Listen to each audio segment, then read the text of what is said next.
Yun o, nandito tayo sa Bunuan Katakdang mga kaludi dahil nanggaling tayo ng LTO sa Bunuan, doon sa Bunuan Billog.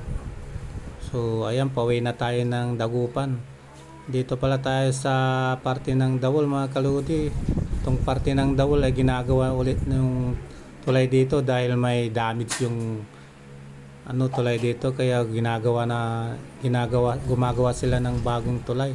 So ayan no, kaya lubak-lubak dito kasi tinabunan para siya tumaas. So yan, nakikita nyo yan yung bagong tulay, yung puti na yan sa kanan natin.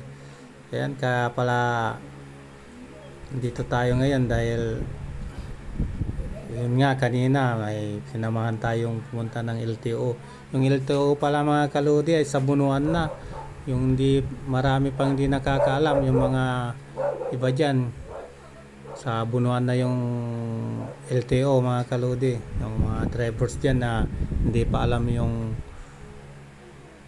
saan pwesto yung LTO ngayon. So ayan napas na tayo ng tulay. Palapit na naman tayo ng isang tulay na maliit mga kaludi. So ayan, puro tulay yung dadaanan natin dito. So ayan, paglampas natin ng pangalawang tulay, lalampasan lang natin ng konti yung building na yan, yung puting building na yan mga kaludi. Ayan, paglampas natin dito sa building na ito ay dadaan natin ulit yung tulay na maliit ulit. Pangatlong tulay mga kaludi, tignan nyo, yan pangatlong tulay yan sa Divinencia Highway mga kaludi, papuntang na yan, Pantal Bridge. Lampas natin yung pangatlong tulay mga kaludi, pupunta ulit tayo sa pang-apat na tulay mga kaludi. Yan yung pinakamahabang tulay na dito, yan yung Pantal Bridge mga kaludi. So yan may nakasulat dyan, Pantal Bridge. So ayun, tingnan nyo kung gaano kaganda dito, gaano kataas. Hindi lang kasi abot ng video natin yung baba kasi nasa taas tayo. Maganda sana yung view dyan, yung ilog natin. So malawak yan, saka malinaw. Maraming dumadaan na dyan, ang pasahirong baluto, yung maliliit na bangka. Yan pa, nasa gitna na tayo ng tulay na ito. So Pantal Bridge, pababa na tayo mga kaludi. Dito sa pababa ay makikita na natin yung tanawin dyan ng konti, yung mga ilog natin saka mga pispin. May mga pispin tayo dyan mga kaludi, yan sa pababang yan. So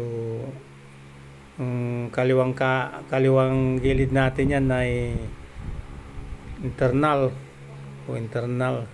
Yan yung libingan ng mga medyo may kaya dyan sa internal. So babalik pala tayo dito sa nung tawag dito mga kaludi, yan yung U-turn. Yan sa U-turn na yan, mag-U-turn tayo dyan mga kaludi dahil dito yung U-turn nya papuntang simbahan, puntang plaza. Dito tayo yung building na yun yan yung gym, anytime gym yata yun kung di ako nagkakamali. Yan, nag-U-turn tayo dyan, pabalik tayo ulit dun sa tulay ulit, puro tulay yung nakikita natin dyan.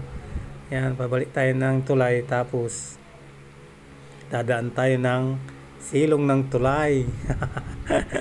Puro may tulay yan. Pagkatapos natin dumaan sa silong ng tulay, lalampasan natin ulit yung tulay. Papunta na tayo ng plaza niyan, plaza. So yan yan, lalampasan natin yung U-turn, tapos babalik tayo, yan, pababa na tayo ng tulay.